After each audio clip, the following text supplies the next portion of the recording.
Hello all. ഇന്ന് നമ്മൾ എടുക്കാൻ പോകുന്നത് കെമിസ്ട്രിയിലെ രണ്ടാമത്തെ ചാപ്റ്ററാണ്. ചാപ്റ്ററിൻ്റെ പേരെന്താണെന്നറിയോ? രണ്ടാമത്തെ ചാപ്റ്ററാണ് മൂലകങ്ങളും സംയുക്തങ്ങളും. ഈ ചാപ്റ്റർ എന്തുണ്ട്? നിങ്ങളെ ഓൺ എക്സാമിനുണ്ട്. അപ്പോൾ ഇതും എന്ത് ചെയ്യണം? നന്നായി പഠിക്കണം. അപ്പോൾ മൂലകങ്ങളും സംയുക്തങ്ങളും ഒരു പുതിയ പേജ് എടുത്തിട്ട് എന്ത് ചെയ്യുക? ഈ ഹെഡിങ് എഴുതി വയ്ക്കുക. എന്തൊക്കെയാണ്? Elements and compounds. ഇംഗ്ലീഷ് മീഡിയക്കാർ ഇത് എഴുതുക. മലയാളം മീഡിയക്കാർ എന്ത് എഴുതുക? മൂലകങ്ങളും സംയുക്തങ്ങളും എന്ന് എഴുതുക. അപ്പം നിങ്ങൾ കേട്ടിട്ടുണ്ടോ മൂലകങ്ങൾ? എന്താണ് എലമെൻറ്റ്സ്? നിങ്ങൾ മുന്നത്തെ ക്ലാസ്സിലൊക്കെ കേട്ടിട്ടുണ്ടോ? നിങ്ങൾ ഇങ്ങനത്തെ ഒരു പീരിയോഡിക് ടേബിൾ കണ്ടിട്ടുണ്ടോ? ഇങ്ങനെ ഫുൾ എലമെൻറ്റ്സ് ആയിട്ടുള്ളൊരു ടേബിളുണ്ട്. നിങ്ങൾ കണ്ടിട്ടില്ലെങ്കിൽ നമ്മൾ അതിലുള്ള എലമെൻറ്റ്സിനൊക്കെ കുറിച്ച് പഠിക്കും. ഈ മൂലകം എന്ന് പറഞ്ഞാൽ എന്താണെന്ന് അറിയാം നിങ്ങൾ? ഇപ്പോൾ ഈ ഓക്സിജൻ ആയാലും, ഓക്സിജൻ അറിയില്ലേ നമ്മൾ ശ്വസിക്കുന്നത്? അതേപോലെ തന്നെ കാർബൺ, നൈട്രജൻ, ഇതൊക്കെ എലമെൻറ്റ്സ് ആണ്. എന്നാൽ കോമ്പൗണ്ട്സ് ആയിട്ട് വരുമ്പോൾ എന്താണ്? സംയുക്തമായിട്ട് വരുമ്പോൾ എന്ത് ചെയ്യും?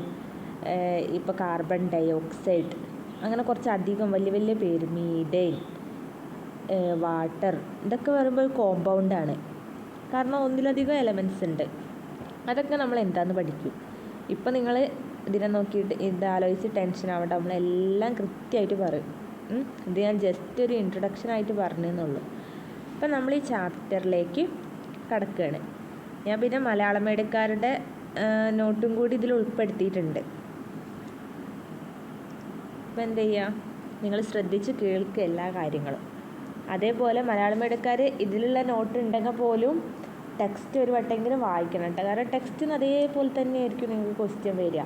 ടെക്സ്റ്റിൽ ഇങ്ങനെ അവർ ഓരോ എക്സ്പെരിമെൻറ്റ് ചെയ്യാൻ പറയും. ആ എക്സ്പെരിമെൻറ്റ് അതേപോലെ തന്നെ നിങ്ങൾക്ക് എക്സാമിന് വരും. എന്നിട്ട് ക്വസ്റ്റ്യൻ ഇങ്ങനെ സബ് ക്വസ്റ്റ്യൻ ആയിട്ടുണ്ടാവും. അവിടെ എന്താണ് സംഭവിച്ചത്, എന്താണ് നിഗമനം, അങ്ങനെ ചോദിക്കും. അപ്പോൾ എന്ത് ചെയ്യണം? എഴുതാൻ അറിയണം.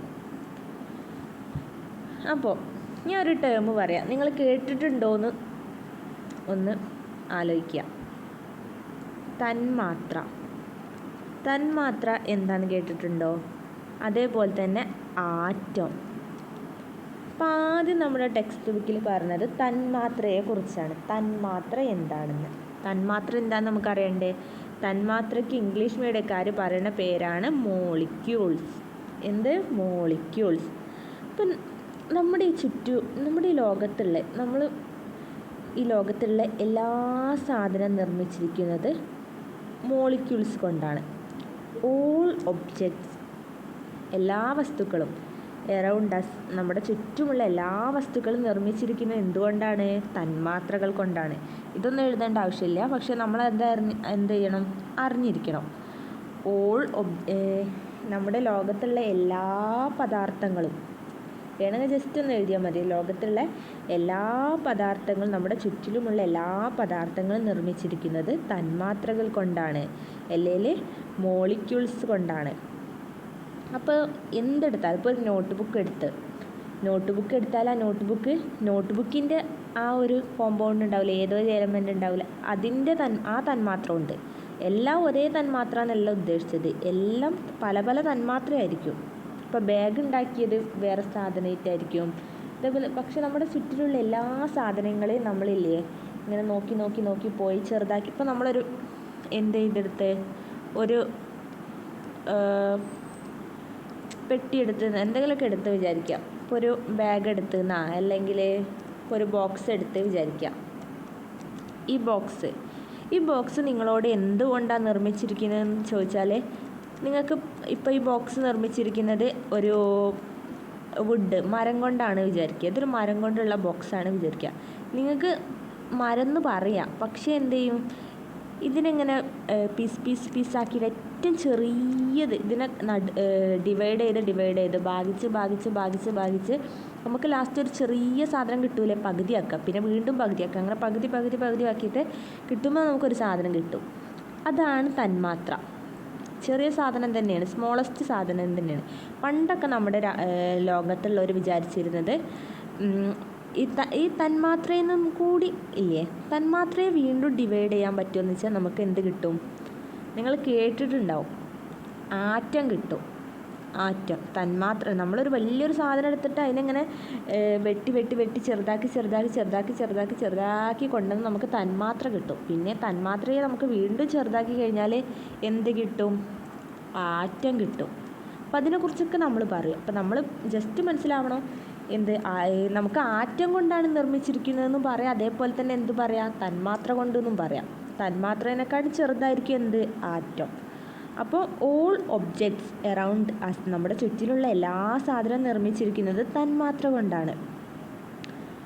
അപ്പോൾ ഓരോ തന്മാത്രയിലും ഓരോ അവരുടെ സ്ട്രക്ചറിലായാലും, അതായത് ഘടനയിലും അതേപോലെ തന്നെ അവരുടെ പ്രോപ്പർട്ടീസിലൊക്കെ എന്തുണ്ടാവും? വ്യത്യാസം ഉണ്ടാവും. അപ്പം നമുക്ക് എന്താണ് ഈ തന്മാത്ര എന്നുള്ളത് പഠിച്ചിരിക്കണം. എക്സാമിന് അത് ചോദിക്കും, എന്താണ് തന്മാത്ര. അപ്പോൾ എന്ത് ചെയ്യണം? നിങ്ങൾ എഴുതേണ്ടി വരും. തന്മാത്ര എന്താണെന്ന് ചോദിച്ചാൽ അപ്പോൾ നോട്ട് ബുക്കിൽ ഇത് എഴുതിയേക്കണം. തന്മാത്ര മോളിക്യൂൾസ് അല്ലെങ്കിൽ തന്മാത്രകൾ എന്താണെന്ന് വെച്ചാൽ എന്താണ്?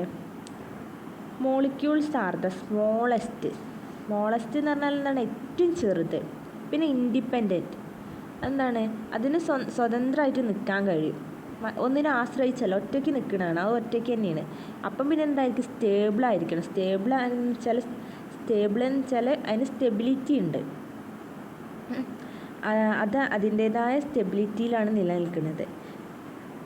Stable particles that have all the molecules are the smallest independent and stable particles that have all the fundamental properties of A pure substance. അപ്പം എല്ലാ ഗുണങ്ങളും അടങ്ങിയിരിക്കണം. ഇപ്പം ഞാൻ പറഞ്ഞ ഒരു ബാഗ് അല്ലേ, ഒരു പെട്ടിയല്ല നമ്മൾ പറഞ്ഞ ഒരു വുഡിൻ്റെ പെട്ടി, അതിങ്ങനെ മുറിച്ച് ചെറുതാക്കി കിട്ടുന്ന സാധനത്തിലും എന്തുണ്ടാവണോ? ആ ചെറിയ സാധനം എടുത്താൽ ഈ പെട്ടി ഉണ്ടാക്കിയ സാധനത്തിൻ്റെ ഗുണം തന്നെ എന്തുണ്ടാവണം? ആ ചെറിയ ഒരു സാധനം എടുത്താലും അതിനും ആ ഗുണം തന്നെ വേണം, വേറൊരു ഗുണം എന്നല്ല. അതായത് ഒരു പ്യുവർ സബ്സ്റ്റൻസ്, അതായത് നമ്മുടെ ഉദ്ദേശിക്കുന്ന ഒരു വുഡ് ഉണ്ടാവില്ല, ആ വുഡിൻ്റെ അതേ സ്വഭാവം തന്നെ ആ ചെറുതാക്കിയാലും എന്ത് ചെയ്യണം? വേണം, അതിന് വേണം. അപ്പോൾ ഒരു ശുദ്ധ പദാർത്ഥത്തിന് ശുദ്ധ പദാർത്ഥം എന്ന് പറഞ്ഞാൽ എന്താണ്? ഇപ്പോൾ ഒരു മരത്തിൻ്റെ ഇതാണെങ്കിൽ അത് ആ മരത്തിൻ്റെ തന്നെ ആയിരിക്കണം, പല പല സാധനങ്ങളും ചേർന്നിട്ടാവരുത്, ശുദ്ധമായതായിരിക്കണം. ആ ഒരൊറ്റ സംഭവമാണെങ്കിൽ അത് മാത്രം. അങ്ങനെ ഒരു ശുദ്ധ പദാർത്ഥത്തിൻ്റെ അടിസ്ഥാന ഗുണങ്ങളെല്ലാം ഉള്ളതും, അതായത് അത് ചെറുതാക്കി കൊണ്ടുവരുമ്പോൾ അതിൻ്റെ എല്ലാ അടിസ്ഥാന ഗുണങ്ങളും വേണം. അടിസ്ഥാന ഗുണങ്ങളെല്ലാം ഉള്ളതും പിന്നെ അത് സ്വതന്ത്രമായി നിലനിൽക്കാൻ കഴിയുന്നതും, മറ്റൊരാളെ ആശ്രയിച്ചെന്നല്ല. ആ ഒരൊറ്റ പദാർത്ഥം ചെറുതാക്കിയാലും അത് ഒറ്റയ്ക്ക് നിലനിൽക്കാൻ കഴിയണം. പിന്നെ സ്ഥിരതയുള്ളതും, സ്ഥിരത മീൻസ് സ്റ്റെബിലിറ്റി ഇല്ലേ, സ്ഥിരത വേണം. അതിന് സ്ഥിരത ഉണ്ടെങ്കിലാണ് ഒരു സാധനം. ഈ കെമിസ്ട്രി ഒക്കെ പഠിക്കുമ്പോൾ നമ്മൾ എന്ത് പഠിക്കുമ്പോഴും നമ്മൾ പറയും ഒരു എലമെൻ്റ് കോമ്പൗണ്ടാ അല്ല, അതായത് മൂലക സംയുക്തമൊക്കെ എടുക്കുമ്പോൾ അതിന് എന്ത് വേണം? സ്ഥിരത വേണം. സ്ഥിരത ഇല്ലെങ്കിൽ അതിനെ ഒരിക്കലും നിലനിൽക്കാൻ പറ്റില്ല. അതിനൊരു സ്ഥിരത വേണം, സ്റ്റെബിലിറ്റി വേണം. അത് എപ്പോഴും നമ്മൾ ഓർത്തിരിക്കേണ്ട കാര്യമാണ്. അപ്പോൾ അങ്ങനെ സ്ഥിരതയൊക്കെ ഉള്ളതുമായ ഏറ്റവും ചെറിയ കണികകളാണ് എന്ത്? തന്മാത്ര. അപ്പോൾ ഒരു ശുദ്ധ പദാർത്ഥത്തിൻ്റെ അടിസ്ഥാന ഗുണങ്ങളെല്ലാം ഉള്ളതും പിന്നെ എന്താണ്? എങ്ങനെ നിൽക്കാൻ കഴിയണം? സ്വതന്ത്രമായി നിൽക്കാൻ കഴിയുന്നതും സ്ഥിരതയുള്ളതുമായ ഏറ്റവും ചെറിയ കണികകളാണ് തന്മാത്രകൾ. അപ്പോൾ മോളിക്യൂൾസ് ആർ ദ സ്മോളസ്റ്റ്, ചെറുതായിരിക്കും, ഇൻഡിപെൻഡൻറ്റ് സ്വതന്ത്രമായിട്ട് നിലനിൽക്കുന്നതായിരിക്കും, പിന്നെ സ്റ്റേബിളായിരിക്കും. അപ്പോൾ ഈ 3 പോയിൻറ്റ്: സ്മോളസ്റ്റ്, ഇൻഡിപെൻഡൻറ്റ്, സ്റ്റേബിൾ. ഇവിടെ എന്താണ് പറയേണ്ടത്? സ്വതന്ത്രമായി നിലനിൽക്കുന്നതും സ്ഥിരതയുള്ളതും ചെറുതും ആയിരിക്കും എന്തെന്ന് പറഞ്ഞാൽ നമ്മുടെ തന്മാത്ര എന്ന് പറഞ്ഞാൽ. അപ്പോൾ തന്മാത്ര എല്ലാവർക്കും എന്തറിയണം? തന്മാത്ര എന്താണെന്ന് ചോദിച്ചാൽ എഴുതാൻ അറിയണം, എക്സാമിന് ചോദിച്ചാൽ. അപ്പോൾ തന്മാത്രനെ കുറിച്ചാണ് നമ്മൾ പറഞ്ഞത്. പിന്നെ നമ്മുടെ കെമിസ്ട്രി എന്ന് പറഞ്ഞാൽ എപ്പോഴും എന്താണ്? എക്സ്പെരിമെൻറ്റ്സ്, പരീക്ഷണങ്ങളില്ലാത്തൊരു കെമിസ്ട്രി ഉണ്ടോ? ഇല്ല. അപ്പം നിങ്ങളോടൊരു എക്സ്പെരിമെൻറ്റ് ചെയ്യാൻ പറഞ്ഞിട്ടുണ്ട്. നമ്മൾ മഗ്നീഷ്യം റിബണിനെ കഴിഞ്ഞ ചാപ്റ്ററിലും പരിചയപ്പെട്ടിട്ടുണ്ടായിരുന്നു. മഗ്നീഷ്യം റിബണ് ഈ ചാപ്റ്ററിലും അതേപോലെ മഗ്നീഷ്യം റിബണിനെ പരിചയപ്പെടുന്നുണ്ട്. അപ്പം നമ്മളോടൊരു എക്സ്പെരിമെൻറ്റ് പറഞ്ഞിരിക്കുന്നത് ഒരു മഗ്നീഷ്യം റിബൺ എടുക്കുക. മഗ്നീഷ്യം റിബൺ എടുത്തിട്ട് എന്ത് ചെയ്യാന്നറിയോ? അതിനെ കത്തിക്കുക. നന്നായി ഉരച്ച് വൃത്തിയാക്കിയ ഒരു മഗ്നീഷ്യം റിബൺ എടുത്തിട്ട് എന്ത് ചെയ്യുക? കത്തിക്കുക. Take a clean magnesium ribbon. Clean ആയിരിക്കണം മഗ്നീഷ്യം റിബൺ, അതായിരിക്കും എടുക്കേണ്ടത്. എന്നിട്ട് അതിനെ ബേൺ ഇറ്റ്, കത്തിക്കുക. ദെൻ ഒബ്സേർവ്, ദെൻ ഇവിടെ എന്താ എഴുതണം? റിബൺ കത്തിക്കുക, നിരീക്ഷിക്കുക. എന്ത് സംഭവിക്കുന്നു, നമ്മൾ കത്തിച്ച് നോക്കി എന്ത് സംഭവിക്കുന്നു നിരീക്ഷിക്കുക. അപ്പം നമ്മൾ നിരീക്ഷിക്കുമ്പോൾ നമ്മൾ കാണുന്ന എന്താ അറിയോ? A white powder is formed. അതായത് ഒരു വെള്ളപ്പൊടിയില്ലേ, വെളുത്ത പൊടി ഉണ്ടായി. അപ്പോൾ നമ്മൾ മഗ്നീഷ്യം റിബൺ കത്തിച്ച് നോക്കിയാൽ എന്തുണ്ടാവും? ഒരു വെളുത്ത പൊടി ഉണ്ടായി. അതാണ് നമ്മുടെ നിരീക്ഷണം. ഒബ്സർവേഷൻ എന്നുള്ളടത്ത് മലയാളം മീഡിയക്കാർ എന്താ എഴുതണം? നിരീക്ഷണം. വെളുത്ത പൊടി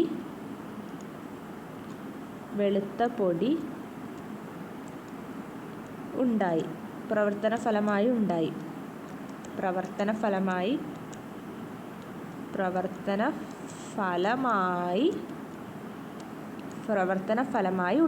നിരീക്ഷണം അങ്ങനെയാണ് എഴുതേണ്ടത്. അപ്പോൾ നമ്മൾ കത്തിച്ച് നോക്കി, മഗ്നീഷ്യം റിബൺ എടുത്തിട്ട് കത്തിച്ച് നോക്കിയപ്പോൾ എന്തുണ്ടായി? ഒരു വെളുത്ത പൊടി ഉണ്ടായി. അപ്പോൾ ഈ വെളുത്ത പൊടി എങ്ങനെയാണ് ഉണ്ടായത്? പ്രവർത്തന ഫലമായി വെളുത്ത പൊടി ലഭിച്ചു. അത് എങ്ങനെയാണ് ലഭിച്ചത്? നമ്മുടെ മഗ്നീഷ്യം റിബണിനെ നമ്മൾ എന്ത് ചെയ്യുക? കത്തിക്കുകയാണ്. കത്തിക്കുമ്പോൾ നമ്മളെ എങ്ങനെ കത്താൻ സഹായിക്കുന്ന വാതകം ഏതാണ്? ഓക്സിജൻ. അപ്പം മഗ്നീഷ്യവും ഓക്സിജനും ചേർന്നിട്ട് മഗ്നീഷ്യം ഓക്സൈഡ്, ഓക്സിജനുമായി ചേർന്ന ഓക്സൈഡ് അല്ലേ ഉണ്ടാവുക? അങ്ങനെ മഗ്നീഷ്യം ഓക്സൈഡ് ഉണ്ടായി. അതുകൊണ്ടാണ് അതിൻ്റെ കളറാണ്, അതുകൊണ്ടാണ് ഇത് വെളുത്ത കളറിൽ ആ പൊടി കാണപ്പെട്ടത്, മഗ്നീഷ്യം ഓക്സൈഡ് ഉണ്ടായത്. അപ്പം ഈ എക്സ്പെരിമെൻ്റ് അറിഞ്ഞിരിക്കണം അവിടെ എന്താണ് ഉണ്ടായത്. നിങ്ങളോട് ഈ എക്സ്പെരിമെൻ്റ് അതേപോലെ എക്സാമിന് ചോദ്യം വിചാരിക്കുക. ഒരു നന്നായി ഉരച്ച് വൃത്തിയാക്കിയ മഗ്നീഷ്യം റിബൺ കത്തിക്കുന്നു. എന്താണ് നിരീക്ഷണം? നിങ്ങളോട് എക്സാമിന് ചോദിച്ചാൽ നിങ്ങൾ എഴുതേണ്ടി വരും. കാരണം നിങ്ങളിത് പഠിച്ചിട്ടുണ്ടാവണം ടെക്സ്റ്റിൽ. അപ്പോൾ നിങ്ങൾ പറയും ഒരു വെളുത്ത പൊടി ഉണ്ടായി, വെളുത്ത പൊടി രൂപപ്പെട്ടു. അതെങ്ങനെ ഉണ്ടായി? എങ്ങനെയാണ് അത് ഉണ്ടായതെന്നും കൂടി എഴുതിയ സ്ഥലം അതിൻ്റെ മാർക്ക് കിട്ടുള്ളൂ. അത് എങ്ങനെയാണ് ഉണ്ടായത്? മഗ്നീഷ്യം കത്തുന്നത് ആരുടെ സഹായത്തിലാണ്? ഓക്സിജൻ്റെ സഹായത്തിൽ. അപ്പോൾ ഓക്സിജനുമായി പ്രവർത്തിച്ചിട്ട് മഗ്നീഷ്യം ഓക്സൈഡ് ഉണ്ടായിരുന്നു. അപ്പോൾ ഈ ഒബ്സർവേഷൻ എഴുതുക, അതാണ് നിരീക്ഷണം എന്ന് പറഞ്ഞാൽ. ഒബ്സർവേഷൻ എഴുതുക, white powder is formed, it is A magnesium oxide. അപ്പോൾ എങ്ങനെ ഫോം ചെയ്തു? New molecule magnesium oxide form ചെയ്തത് മഗ്നീഷ്യം റിയാക്ട് വിത്ത് ഓക്സിജൻ. അപ്പോൾ ഈ എക്സ്പെരിമെൻ്റ് ഇപ്പോൾ ചെയ്തു. ഇതിൽ നിന്ന് നമുക്ക് എന്താ മനസ്സിലാവുക? പുതിയ പദാർത്ഥങ്ങൾ നമുക്ക് എങ്ങനെ ഉണ്ടാക്കാം? കെമിക്കൽ റിയാക്ഷൻസ് വഴി ഉണ്ടാക്കാം. ഇപ്പോൾ ഇവിടെ മഗ്നീഷ്യം ഓക്സൈഡ് നമ്മൾ ഉണ്ടാക്കി ഇല്ലേ? എങ്ങനെ മഗ്നീഷ്യം ഓക്സൈഡ് എങ്ങനെ ഉണ്ടായി? മഗ്നീഷ്യവും ഓക്സിജനും പ്രവർത്തിച്ചിട്ട് നമുക്ക് മഗ്നീഷ്യം ഓക്സൈഡ് ഉണ്ടായി. MgO എന്ന് പറഞ്ഞാൽ മഗ്നീഷ്യം ഓക്സൈഡാണ്, അതുണ്ടായി. അപ്പോൾ നമ്മൾ ഈ എക്സ്പെരിമെൻ്റ് ചെയ്ത് എന്താണ്? ഇതേപോലെ പുതിയ പദാർത്ഥങ്ങൾ നമുക്ക് എന്തുണ്ടാകാം? രാസപ്രവർത്തനത്തിലൂടെ ഉണ്ടാക്കാം. തന്മാത്രകൾ തമ്മിൽ രാസപ്രവർത്തനത്തിൽ ഏർപ്പെടുമ്പോൾ പുതിയ തന്മാത്രകൾ ഉണ്ടാവും. അപ്പോൾ മഗ്നീഷ്യവും ഓക്സിജനും ഇവ രാസപ്രവർത്തനത്തിൽ ഏർപ്പെട്ടത് കൊണ്ടല്ലേ മഗ്നീഷ്യം ഓക്സൈഡ് ഉണ്ടാവുക. അപ്പോൾ അത് നമ്മൾ അറിഞ്ഞിരിക്കണം. New molecules can be formed through chemical reactions. അല്ലെങ്കിൽ തന്മാത്രകൾ തമ്മിൽ രാസപ്രവർത്തനത്തിൽ ഏർപ്പെടുമ്പോൾ പുതിയ തന്മാത്രകൾ ഉണ്ടാകുന്നു. ഇതെന്ത് ചെയ്യണം? ഇത് നമ്മൾ അറിഞ്ഞിരിക്കണം. അപ്പോൾ രണ്ട് തന്മാത്രകൾ ചേർന്നിട്ട് നമുക്ക് പുതിയ തന്മാത്ര ഉണ്ടാവാം. നമ്മൾ പറഞ്ഞ മഗ്നീഷ്യവും ഓക്സിജനും ചേർന്നത് മഗ്നീഷ്യം ഓക്സൈഡ് എന്ന് പറഞ്ഞാൽ ഉണ്ടായി. അപ്പോൾ നേരെ തിരിച്ചും ഒരു വലിയൊരു പദാർത്ഥം വിഘടിച്ചാൽ നമുക്ക് ബ്രേക്ക് ചെയ്താൽ നമുക്ക് അതിനെ വിഘടിപ്പിച്ചാൽ വിഘടനം സംഭവിച്ചാൽ അതിൻ്റെ നമുക്ക് ചെറുത് കിട്ടില്ല, വലിയൊരു സാധനം.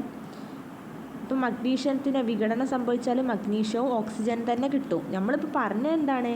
മഗ്നീഷ്യവും ഓക്സിജനും ചേർന്നിട്ട് മഗ്നീഷ്യം ഓക്സൈഡ് ഉണ്ടാകും. നേരെ തിരിച്ചും ഉണ്ടായിക്കൂടെ? ഇതിന് വിഘടനം സംഭവിച്ചാൽ നമ്മുടെ ഈ പഴയ സാധനങ്ങൾ ഉണ്ടായിക്കൂടെ? ഉണ്ടാകാം. അപ്പം അത് തെളിയിക്കുന്ന ഒരു എക്സ്പെരിമെൻറ്റ് കൂടി ഉണ്ട്. തന്മാത്രകളെ വിഘടിപ്പിച്ച് പുതിയ തന്മാത്രകൾ ഉണ്ടാക്കാൻ കഴിയുമോ? തീർച്ചയായും കഴിയും. അപ്പോൾ അതിന് വേണ്ടിയിട്ട് നിങ്ങളോട് ഒരു പ്രവർത്തനം പറഞ്ഞിട്ടുണ്ട്. എന്താ അറിയോ? ഷുഗർ ഹീറ്റിംഗ്, പഞ്ചസാര ചൂടാക്കാനാണ് പറഞ്ഞത്. അതെന്താ പറയുക, ഈർപ്പരഹിതമായ ഒരു ബോയിലിംഗ് ട്യൂബ് ഒക്കെ നിങ്ങളിപ്പോൾ കണ്ടിട്ടൊന്നും ഉണ്ടാവില്ല, അതൊക്കെ ലാബിൽ ഉണ്ടാവുന്നതാണ്. ഇങ്ങനെയുള്ളൊരു സാധനമാണ്, ഇതാണ് ബോയിലിംഗ് ട്യൂബ്. ഇതിലെന്ത് ചെയ്യാം, ഇതിൽ നമ്മൾ അല്പം പഞ്ചസാര എടുക്കുക. പഞ്ചസാര എല്ലാവർക്കും അറിയില്ലേ, അത് ഈ ബോയിലിംഗ് ട്യൂബിൽ എടുത്തിട്ട് ഇതിൻ്റെ വായ് ഭാഗത്ത് നമ്മളോട് എന്ത് വയ്ക്കാൻ പറഞ്ഞിട്ടുണ്ട്, ഒരു പഞ്ഞി വെക്കാൻ പറഞ്ഞിട്ടുണ്ട്. എന്നിട്ട് ആ ബോയിലിംഗ് ട്യൂബിനെ ശക്തമായി ഏതാനും മിനിറ്റുകൾ ശക്തമായി ചൂടാക്കുക. ബോയിലിംഗ് ട്യൂബ് എന്ന് പറഞ്ഞാൽ തന്നെ അത് ചൂടാക്കാൻ ഉപയോഗിക്കുന്നതാണ്, ഒരു ടെസ്റ്റ് ട്യൂബൊക്കെ പോലെയാണ്. അപ്പോൾ അത് ചൂടാക്കിയാൽ നമ്മളോട് എന്ത് കാണുന്ന പറഞ്ഞത്, ഹീറ്റ് ചെയ്യുക. ആര്? ഷുഗർ വെച്ചാൽ പഞ്ചസാരന് ഇൻ ബോയിലിംഗ് ട്യൂബ്. അപ്പോൾ place sugar in boiling tube and cover the tube with cotton and heat it. പഞ്ഞി വെച്ചിട്ട് കോട്ടൺ കൊണ്ടിട്ട് അതിൻ്റെ വായു ഭാഗം കവർ ചെയ്യാം. ദെൻ ചൂടാക്കുക. അപ്പം നമുക്ക് എന്താണ് നിരീക്ഷിക്കാൻ കഴിയുന്നത്? എന്ത് നിരീക്ഷിക്കാൻ കഴിയും? A black substance is seen inside the boiling tube. അപ്പോൾ പഞ്ചസാര കത്തിച്ച് കഴിഞ്ഞാൽ നമുക്ക് എന്ത് ചെയ്യും, ഒരു കറുത്ത നിറത്തിലുള്ള പദാർത്ഥം കാണാൻ കഴിയും ബോയിലിംഗ് ട്യൂബിനകത്ത് നമ്മൾ എന്ത് ചെയ്യുക, പഞ്ചസാര ഇടുക, ചൂടാക്കി കഴിയുമ്പോൾ നമ്മൾക്ക് പഞ്ഞീര് അവിടെ എന്ത് ചെയ്യും, ബോയിലിംഗ് ട്യൂബിനകത്ത് എന്ത് ചെയ്യും, ഒരു കറുത്ത നിറത്തിലുള്ള പദാർത്ഥം കാണാൻ കഴിയും. അപ്പോൾ ഈ എക്സ്പെരിമെൻ്റാണ് നിങ്ങൾക്ക് എക്സാമിന് തന്നിട്ടെങ്കിൽ എന്ത് കാണാൻ കഴിയുമെന്ന് വെച്ചാൽ ചൂടാക്കലാണ്, ഷുഗറാണ്. പഞ്ചസാര കത്തിച്ചാൽ തന്നെ നിങ്ങൾക്ക് അറിയാം കരിയാണ് ഉണ്ടാവുക അല്ലേ, കരിയാണ് ഉണ്ടാവുക. പഞ്ചസാര കത്തിച്ചാൽ തന്നെ എന്ത് ചെയ്യുക, കരിയാണ് ഉണ്ടാവുക. അപ്പോൾ കറുത്ത നിറത്തിലുള്ള എന്തോ ഒരു പദാർത്ഥം ഉണ്ടായി. പിന്നെ water droplets appear on the side of the tube. പിന്നെ ഒരു സംഭവം കൂടി ഉണ്ടാവുന്നുണ്ട്. നമ്മുടെ ബോയിലിംഗ് ട്യൂബിൻ്റെ വശങ്ങളിൽ ബോയിലിംഗ് ട്യൂബിൻ്റെ സൈഡുകളിൽ വെള്ളത്തുള്ളികൾ കാണപ്പെട്ടു, വെള്ളത്തുള്ളികളും ഉണ്ടായി. അപ്പോൾ water droplets appears on the side of the test tube അല്ല ബോയിലിംഗ് ട്യൂബ്. അപ്പോൾ എന്താ ചെയ്യുക, അവിടെ രണ്ട് സാധനങ്ങളാണ് ഉണ്ടായത്. ഇപ്പോൾ പഞ്ചസാര ചൂടാക്കി കൊടുത്തപ്പോൾ എന്തുണ്ടായി, ഒന്നെന്താ ഉണ്ടായത്, ഒരു കറുത്ത നിറത്തിലുള്ള കറുപ്പ് എന്ന് പറയുമ്പോൾ തന്നെ അത് കാർബൺ ആട്ടോ. ബ്ലാക്ക് സബ്സ്റ്റൻസ്, കരിയൊക്കെ അല്ലേ, കാർബണാണ്. അപ്പം ബ്ലാക്ക് സബ്സ്റ്റൻസ് ഉണ്ടായാൽ അത് ആരായിരിക്കും, കാർബൺ. അപ്പോൾ എന്തൊക്കെ ഉണ്ടായി, ബ്ലാക്ക് സബ്സ്റ്റൻസ് കാർബണും ഉണ്ടായി, പിന്നെ കുറച്ച് വാട്ടറും ഉണ്ടായി. വാട്ടർ ഡ്രോപ്ലെറ്റ്സ് നമ്മൾ കണ്ടില്ലേ, ഇവിടെ വാട്ടർ ഡ്രോപ്ലെറ്റ്സ്. അപ്പോൾ water and carbon are produced when sugar is heated. അപ്പോൾ പഞ്ചസാര ചൂടാക്കിയപ്പോൾ നമുക്ക് എന്തൊക്കെ കിട്ടി, അപ്പോൾ sugar molecules break down during the chemical reaction. അപ്പോൾ ഷുഗർ അതിന് വിഘടനം സംഭവിച്ചതാണ്. ഷുഗറാണ് ഇപ്പോൾ ഞാൻ പറഞ്ഞില്ല വലിയതെന്ന് ചെറുതുണ്ടാക്കാൻ പറ്റുമെന്ന്. ഷുഗറിന് വിഘടനം സംഭവിച്ചപ്പോൾ അവിടെ കാർബണും എന്തുണ്ടായി, വാട്ടറും ഉണ്ടായി. അപ്പോൾ നിങ്ങൾക്ക് അറിയില്ലേ, വലിയതിന് ചെറുതും ആവാം. നമ്മൾ നേരത്തെ മഗ്നീഷ്യവും ഓക്സിജനും ചേർത്ത് മഗ്നീഷ്യം ഓക്സൈഡ് ഉണ്ടായി. ഇവിടെ ഇത് വിഘടനം സംഭവിച്ചിട്ട് നമ്മുടെ ഷുഗറിന് വിഘടനം സംഭവിച്ചിട്ട് കാർബണും H2Oയും വാട്ടറും ഉണ്ടായി. അപ്പോൾ പഞ്ചസാര ചൂടാക്കിയപ്പോൾ കറുത്ത നിറത്തിലുള്ള കാർബണും ജലവും ലഭിച്ചു. എഴുതി വയ്ക്കണം. പഞ്ചസാര തന്മാത്രകളെ രാസപ്രവർത്തനത്തിലൂടെ വിഘടിപ്പിക്കാൻ കഴിഞ്ഞു. ഇത്രയും പോയിന്റ്സ് എന്ത് ചെയ്യണം, നിങ്ങൾ അറിഞ്ഞിരിക്കണം.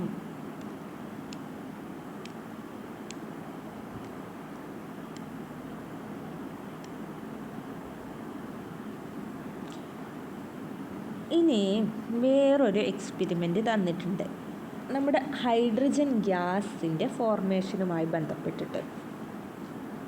നിങ്ങളോട് അതായത് മഗ്നീഷ്യവും ഹൈഡ്രോക്ലോറിക് ആസിഡും തമ്മിലുള്ള ഒരു റിയാക്ഷനാണ്. അപ്പോൾ ഇങ്ങനെ ഇതിൽ കുറേ റിയാക്ഷൻസ് ഇങ്ങനെ കെമിസ്ട്രിയിൽ പഠിക്കാനുണ്ട്. അപ്പോൾ എല്ലാം നമ്മൾ എന്ത് ചെയ്യും, മനസ്സിലാക്കി പഠിച്ചു കഴിഞ്ഞാൽ തിരിയാതെ നോക്കണം. എല്ലാ ചാപ്റ്ററിലും നമ്മൾ പഠിക്കുന്നുണ്ട്. ഇനി നമ്മൾ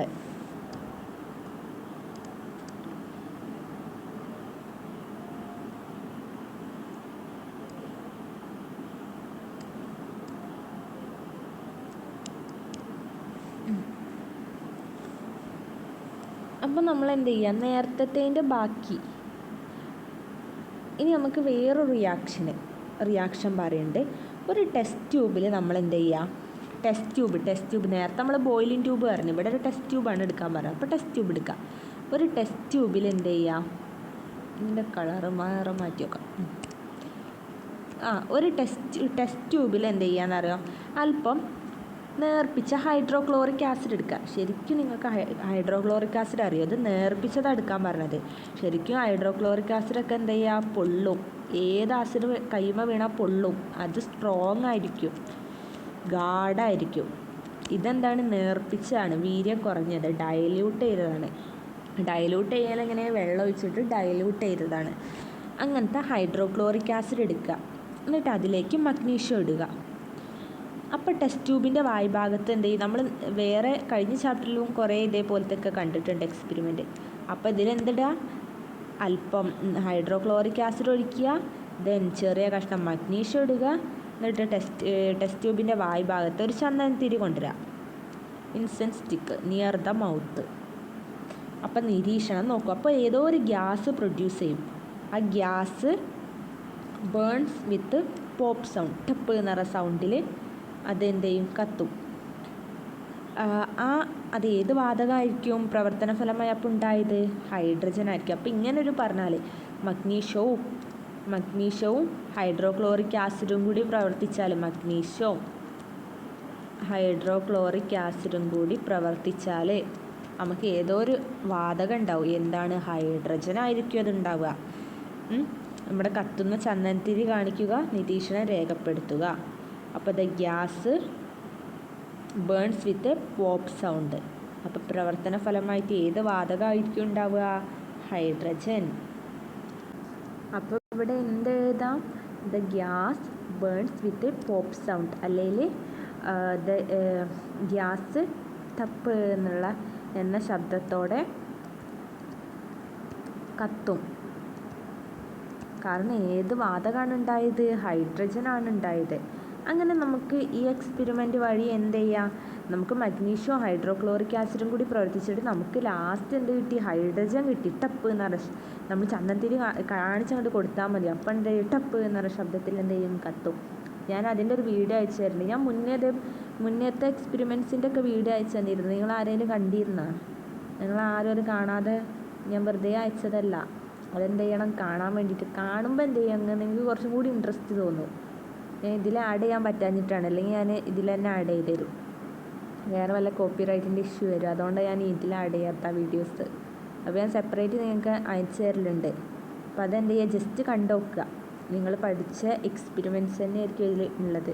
അപ്പോൾ നിങ്ങൾക്ക് കാണുമ്പോൾ കുറച്ചും കൂടി ഇത് കിട്ടും. ഇതുപോലെ ടപ്പ് എന്ന് പറഞ്ഞ സൗണ്ട് ഉണ്ടാവണമൊക്കെ നിങ്ങൾ അതിൽ കാണും വീഡിയോയിൽ. അപ്പോൾ എന്ത് ചെയ്യുക, നമുക്ക് മനസ്സിലായി ഹൈഡ്രജൻ ആണ് ഉണ്ടായിരുന്നത്. എന്നിട്ട് ഈ ഹൈഡ്രജൻ എന്ത് ചെയ്യുക, ഇവിടെ ഹൈഡ്രജൻ ഉണ്ടായില്ലേ, ഈ ഹൈഡ്രജന് ഈ പരീക്ഷണത്തിലൂടെ ലഭിച്ച ഹൈഡ്രജൻ എന്ത് ചെയ്യുക, വേറൊരു ഈർപ്പരഹിതമായത്, വെള്ളമൊന്നും ഇല്ലാത്തതായിരിക്കണേ, വെള്ളമില്ലാത്തൊരു മറ്റൊരു ടെസ്റ്റ് ട്യൂബിൽ നിന്നാണ് മാറ്റണേ. ടെസ്റ്റ് ട്യൂബിൽ ശേഖരിച്ച് അതിലേക്ക് ഒരു എരിയുന്ന ചന്ദനത്തിരി കാണിക്കുക. അപ്പോൾ hydrogen gas collected in A dry test tube and react with oxygen.